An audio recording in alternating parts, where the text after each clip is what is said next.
Wow, how amazing does it feel to actually wake up the next day knowing that your team played some brilliant football, knowing your team won, and getting to see every single player on that pitch work super hard, give 100% for the manager, and put in an absolute brilliant performance. It feels amazing this morning, and you know what? I've missed the feeling of positivity. Yes, it's a Carabao Cup game. Yes, it's against a reduced Palace side, and the Premier League game at the weekend is a lot more important, but it's just nice to be in a good mindset about everything right now. We're going to get to 5 things we learned from the game, but before I even get into the 5 things we learned, I want to talk about Amrabat, a player that a lot of pundits and a lot of people in the Man United recruitment team were doubting.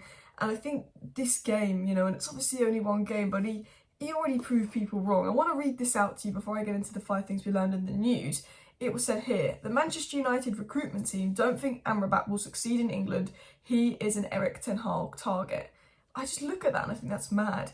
The Man United recruitment team tried to stop the Amrabat deal. They didn't think he'd succeed in England. They thought he was he's an Erik ten Hag target.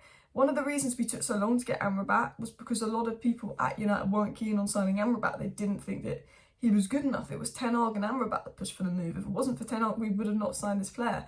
A lot of people in the recruitment team and the board didn't think Amrabat was good enough, which, does sum up our recruitment team. And it's good to see those pundits praising Amrabat after the game, because a lot of people have been critical about Amrabat going in. But Steve Bruce said this on the guy. Steve Bruce said on Amrabat, I don't know where he's playing, to be honest, but the kid looks like a player. Casemiro and Amrabat are going to be hard to break down, says Steve Bruce. And I think he's absolutely spot on. He said, Steve Bruce said he wasn't familiar with this guy where he was playing, but he looked like a player because he was everywhere. He was inverting into the midfield. He was improving Casemiro. He was improving Mount. He was adding that much needed balance to the midfield, which allowed us to get control. He's got ability on the ball that we've been massively lacking, so we can break through the lines and get the ball to the attack. He's got technical qualities. He's got fitness qualities. He's got off the ball qualities. I'm so excited to see what he brings to United as well. Amrabat himself was asked in the interview and he said, I told the manager I will play anywhere. I will even play goalkeeper if he needs me.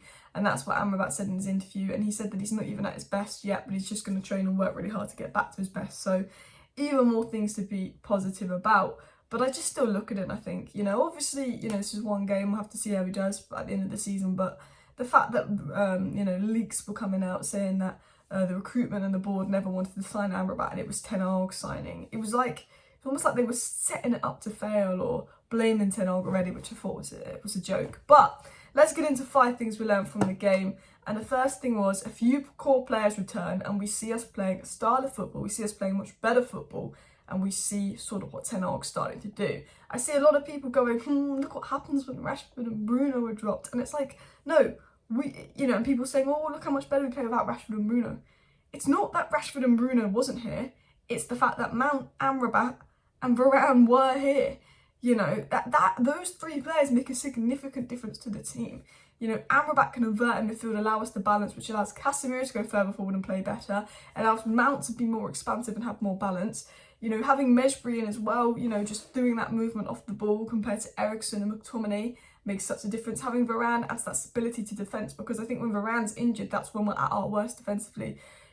Those 3 players coming back from injury made such a difference. And do you know what it said to me? And do you know what I looked at? I said Mason Mount and Amrabat are 2 of Ten Hag's 3 major outfield signings, the other being Højlund. I'm not counting Reguilon. Evans as a major outfield signing. So Ten Hag made 3 major outfield signings and he's only ever been able to play 1 at a time. Either Højlund for a little bit, Mount for a little bit. He's never been able to field 2 of his outfield signings on the pitch at the same time. So a lot of people were writing him off super early into the season saying, you know what? Erik ten Hag's done. I thought, how can Erik ten Hag be done when you've not actually seen him use his new signings? He's brought these players to improve the way we play and he's not played them. We see Amrabat and Mason Mount in the same midfield for the first time, which is what Ten Hag wanted. And we see us look a lot better. We see that Højlund, when he's played, has made us look a lot better. I think Onana, since that Bayern game, the last 2 games, has been fantastic. And I think, okay, well, Højlund, Mount, Amrabat, all 3 of those players in the first team, Martinez, Varane fit, then you see the team look a lot better. And what that said to me was 3 major players returned from injury today, 2 of Ten Hag's outfield signings played on the pitch for the first time, and it was a completely different midfield. But it says to me, when Ten Hag gets the core of his squad back, when Ten Hag can play his strongest 11, I generally believe that he has a plan, a system, and will be playing good football. I'm not sure what he believes his strongest 11 is. I think it was probably Rashford, Højlund, Antony, Bruno, Mount, I don't know, Casemiro, Amrabat. It's interesting. I don't know what he thinks his strongest 11 is, but I just think we'll be playing well. Let me know what you reckon Erik ten Hag believes his strongest 11 is. Anyway, second thing I want to talk about with Amrabat is he improved every single player around him. That's what I loved about him, is he made every single player better. He made Casemiro better. Casemiro had the license to go forward because he knew Amrabat was back there covering. So Casemiro could go more as an 8, and Casemiro's been better going forward recently. Goal and assist. Casemiro had more goal contributions than Sancho at United since he's joined. Amrabat gave the cover there. So if Casemiro went forward, all of a sudden, boom, we're not going to get caught out. I think a lot this season we've been caught out where Casemiro's gone too far forward and no one's covered his ground, no one's covered his space.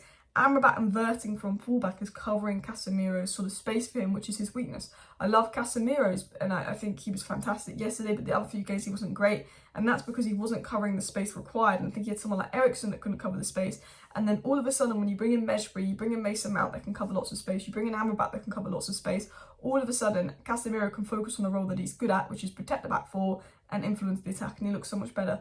But even I think Mason Mount got better because of the addition of Amrabat as well. Mason Mount was allowed more license, more balance, but also even the way it worked. Garnacho likes to stretch the width, so that meant that Amrabat could invert and go into the midfield and provide that additional balance. And I just think it gave Mount and Casemiro a lot more license as well. The third thing we learned from the game, and for me, this was the most important thing that we learned in all honesty, and this was the best thing for me, was that every single player on that pitch followed the instructions. There was a clear plan, and you could see the players not only working hard, tracking back, doing their work off the ball, but they were following instructions. The movement off the ball, you look at the first goal, the movement, the positional sense on the ball, off the ball, the runs being made. I was, doubting whether these players were turning on the manager already. But I saw an 11, every single player in that 11, every single player that came off the bench was following the manager's instructions. He was doing all this off the ball work, covering all this ground, pressing, all of this stuff, and it was fantastic. And I think even watching the opening goal, when you look at it, you can just see the game plan was executed perfectly there in that opening goal. The players knew their roles, they knew exactly what was going to happen, and I think that was great, because I think in the last few games I'm thinking, what is the game plan? The players don't seem to know what it is, whereas today I could see, they're doing their off the ball work. They're, Garnacho stretching the width, Amrabat's inverting. This is giving Casemiro and Mount license to go forward, but then Mount's dropping back and covering ground and almost filling in as this left centre back at times to help break the lines. I could see what we were doing, and the best thing is I could see what we were doing because I could see the players were following the instructions, which was massive. The fourth thing we learned is that Mason Mount was really impressive. I think a lot of us have been critical over the Mason Mount signing. Now, I was one of those that said I'm not sure if he's 100% what we need because we needed someone to help with retention. But I said, he's definitely a good player and he can do that work off the ball. And we did need an improvement on Eriksen there. And Ten Hag likes to play sort of natural 10s in that 8 role. So I said, the Mason Mount signing, he would never be my first choice. But I said, I think it'll be a good signing. And then a few people were writing him off after 2 games, after Spurs, after Wolves, saying that he was the problem. And I thought that's crazy because when he's injured, we were missing him. And, a lot of people were saying that he was the problem. But he's clearly not the problem. And today, I think he showed a glimpse of what he could do. I always thought he'd be a good signing, but I wasn't 100% convinced with him, like I was with Amrabat and like I was with Højlund. I wasn't 100% convinced if it was going to 100% work, but I was like, let's give it time. And today I could see it work. And there was glimpses in pre-season where I could see it work and I could see what he brings to the team. Eriksen cannot cover the ground. What made the big difference today, and a lot of people don't realise this, is Mejbri and Mason Mount covering the ground, pressing together, tracking back together. They were absolutely everywhere. What I loved is I've seen Mejbri and Mason Mount sprinting back from the edge of our box every time the ball was gone. You see Mejbri and Mount pressing really strong out of possession, which is what I absolutely loved. We were counter-pressing as a unit, which was everything that I wanted to see as well. And there was times where, Palace even thought they broke through our press because we were pressing them a lot. And then all of a sudden, Mason Mount's running at them to stop it as well. And I think, Mount was forcing them backwards. Mejbri was forcing them backwards. They were pressing well. And they gave us structure. And I think they were brilliant today off the ball. And we know we signed Mason Mount for what he does off the ball, his pressing, the ground he covers. And that's something we massively needed with Eriksen. But I think on the ball today, he was really impressive, sort of dropping in deep, making those plays. Could have got a goal. Could have got 2 assists to get 1 assist. No 007 for Mount, which is brilliant. But really impressed with Mount, and I can start to see what he adds. And I think in a more balanced midfield with someone like Amrabat inverting, we're going to look a lot better. The fifth and final thing we learned was that the back four was brilliant. I've got to give credit where credit's due. I thought that was Harry Maguire's best game in a while. He looked really good on the ball. He looked really, really good. I think Diego Dalot, you could argue, was man of the match, particularly in that first half. He put some really good crosses in. His movement, he was causing loads of problems going forward. And I think with Diego Dalot, he can be hit and miss at times for United, but I can see why Ten Hag rates him, because he's got the technical abilities that a lot of our players lack. Mejbri, Amrabat, Mount and Diego Dalot have the technical abilities on the ball that I think the rest of the squad lack in terms of being able to play through the second and third phase, get the ball to the attack. You know, obviously Onana coming in has helped us with build-up.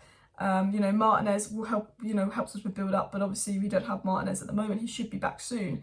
But I could just see a lot better team, and that's what I loved from that game, is that those four players coming in on the ball were brilliant. But I thought Dalot putting in those low crosses was really, really good, and I'm super excited for the weekend game now. Hopefully we do this again at the weekend. Thank you for watching. See you next time. Bye.